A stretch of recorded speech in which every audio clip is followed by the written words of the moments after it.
What the heck should I eat? There's so many different voices and opinions out there, all confidently telling us how we should all be eating. High protein, low carb, paleo, vegan, carnivore, keto, dairy-free, gluten-free, intermittent fasting, count your macros, eat low-FODMAP, and so on and so on. We're often told carbs are evil, but sourdough is okay. To intermittent fast, but still get 120 grams of protein a day. And dairy, either great or terrible, who knows? We're told to eat only meat, mostly fat, or mostly vegetables. It can be a lot of media to sort through, and most of it conflicts because it's rooted in reactions, trends, or what worked for one person or for weight loss, not instead a scientific understanding of human biology or your unique system. By the end of this video, you'll understand the core principles of what most of us are biologically designed to eat, and why the modern food environment creates so much confusion, as well as how to balance your nutrition in a way that supports your health. Living from a balanced nutritional place, most of us can be free of dieting extremes, overthinking, and susceptibility to fat. Let's keep it simple.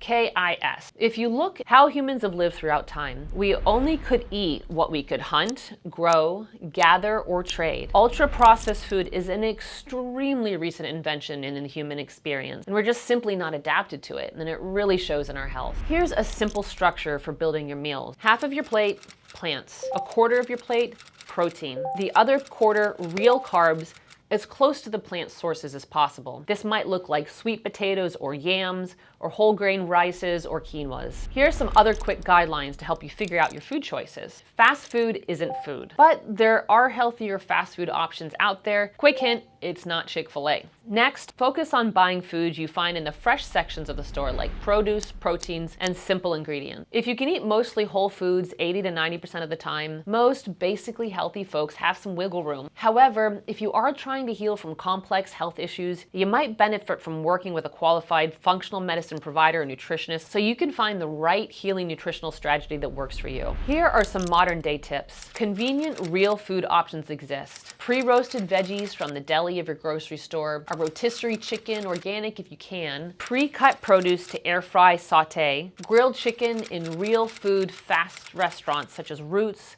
Kava, Chopped, Sweetgreen. You can even make decent selections at places like Jason's Deli, Panera, Chipotle, or Qdoba, and chains like Applebee's, the Cheesecake Factory. Just remember, think protein and veg, and skip all the dairy and sauces. A lot of international cuisines, like Asian, Mediterranean, and Middle Eastern foods, foundationally follow these guidelines and can be a great whole foods choice. Carbohydrates. Carbohydrates didn't cause our modern health crisis. What did our processed carbohydrates? Overeating and undermoving.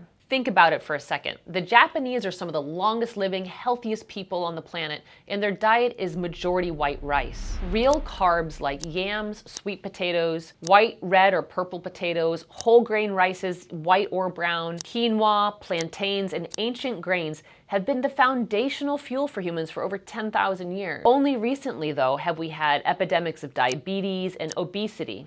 A lot of these plant-based carbohydrates also provide really important fiber that feeds our good gut bacteria and play a role in immune signaling in the gut. So clearly, we're designed to eat carbohydrates. It is true, though, that sometimes carbohydrates are not our friends. First of all, for therapeutic reasons, we may need to limit carbohydrates and their fiber to help heal our gut. Next, you might benefit from a lower carb diet if you just don't burn up much energy through movement or exercise. Remember, our ancestors moved a lot. On average, 5 to 9 miles a day just to get their basic needs met. Carbs aren't nutritionally dense, and if we aren't burning much energy, we don't need the extra glucose that they can give us for all that movement. Let's talk about sugar. The pure and simple fact is that sugar has never been a part of a normal human diet until extremely recently. Sugar has so many negative effects in the body, from being inflammatory to feeding the wrong gut bacteria, and of course causing blood sugar imbalances. And for many of us, sugar can even be highly addictive. So most healthy people do have some wiggle room here, but there just isn't a valid reason to include it in your diet on a regular basis. Working with people, they've sometimes told me that being on a low or no sugar diet is too strict or unlivable. But just remember, through all of human history, humans didn't have access to sugar or even fruit on a regular basis. It had to be local or in season. So living a low or no sugar life is actually the natural state for humans. Next, let's talk about about intermittent fasting. Humans have naturally experienced fasting throughout all of human history. Food just wasn't always available like it is now, and still isn't in many places in the world. IF, as intermittent fasting is called, can benefit a lot of people in our American society where insulin resistance and overfeeding are some of the biggest issues. But a lot of health-conscious people are the ones who are most interested in it and might not universally benefit from it. So it's not necessary to do intermittent fasting all the time to get the benefits. I find it beneficial more often for men than women. Women's hormones and physical sensitivities to stressors can be more dysregulating in this area. So here are some tips to know how to play with intermittent fasting. First of all, if you're extremely hungry or feeling hypoglycemic, listen to your body. Eat a balanced protein carb snack or meal. Don't push through. During women's luteal phase, the second half of their menstrual cycle, the couple of weeks before their period, your progesterone's a little higher, you don't burn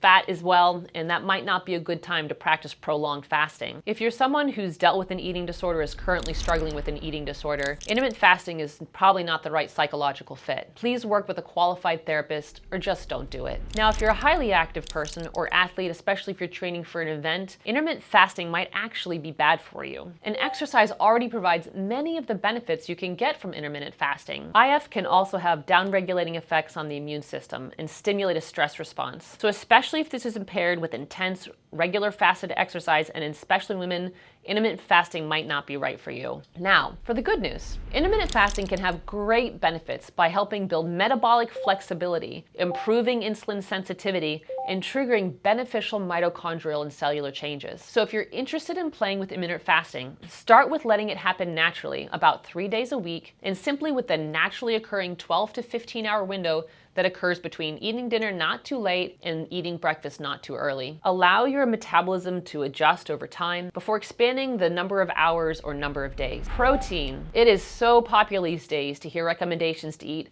120 grams or more of protein a day, or a certain high amount of grams of protein per pound or kilogram of body weight. Instead of force-feeding yourself protein, aim for balanced protein intake. Most people need about 20% of their total daily caloric intake from protein. So that might require tracking your total calorie intake for a while and doing the math to know how much 20% of that should be protein. Now, I don't recommend that you are tracking and counting your calories all the time. That for some people be an unhealthy obsession, but kind of once you know your basic calorie needs and how much 20% of that is that should come from protein, you can stop counting. Try to get most of your protein sources from real food and cleaner sources. This means avoiding chemical-heavy protein supplements, bars, and powders. Also, you don't have to hit your daily protein grams every single day. Your body doesn't work on a 24-hour cutoff in this area. If you end up eating a little more protein one day and a little less the other, your body balances out. You don't have to force yourself to get that 20 more at the end of the day. So why might eating more protein be helpful for some people? A lot of people already aren't meeting that normal 20% of their calorie intake from protein. Increasing that can really help balance your blood sugar, help you maintain your muscle mass, and make you feel more satiated after eating. Next, if you're exercising or lifting a lot of heavy weights, you need the extra amino acid building blocks that protein provides. A lot of people are eating a lot more protein because they think that it's going to help them lose weight or burns a ton more calories. Yes, digesting the calories from protein does require more energy, but there's no magical metabolic cure that happens when we eat, say, an additional 40 or more grams of protein per day. Okay, diet rapid fire time. We'll get through some areas. High fat or keto. Useful in select cases for a time period, such as insulin resistance. But there are many other more helpful ways of eating than keto that can be used instead. All right, let's talk alcohol. Alcohol is sugar plus toxin. Updated research into that famous study that concluded that wine was associated with beneficial health outcomes has actually more recently been found out to be wrong. When the research was corrected,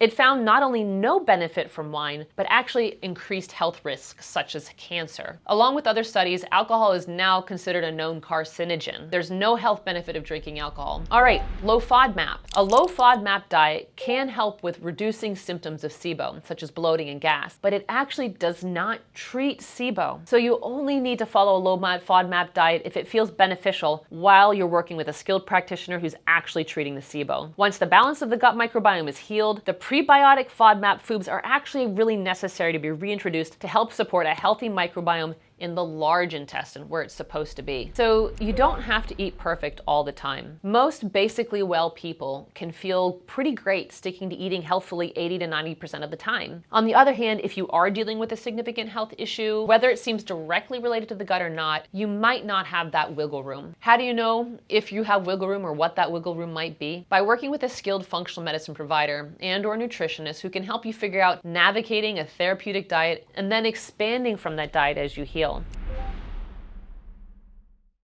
These issues that can prevent you from healing with just diet alone can include gut microbiome dysregulation, inflammation, hormonal imbalances, nutrient deficiencies, toxic exposures, infections and toxins, and other lifestyle variables such as stress, sleep, and exercise. InHealthRVA is what healthcare should be. We combine the best of functional, integrative, natural, and conventional medicine, along with diet and lifestyle support to provide you with the wellness solutions that are right for you. Some final words about nutrition. You don't need more rules, and you don't need a trendy diet. You don't need to count every gram of everything you eat. You need clarity, simplicity, and a biological understanding of how to nourish yourself. The great food writer Michael Pollan said it: eat real food, mostly plants, and not too much. Avoid lab-made ingredients and daily sugar. You can start small with changes. One less soda, one less processed snack, one more vegetable. Small shifts done consistently are what transform your health. And if you need help figuring out what your body really needs or why nutrition alone might not have solved everything, then we're here to help when you're ready.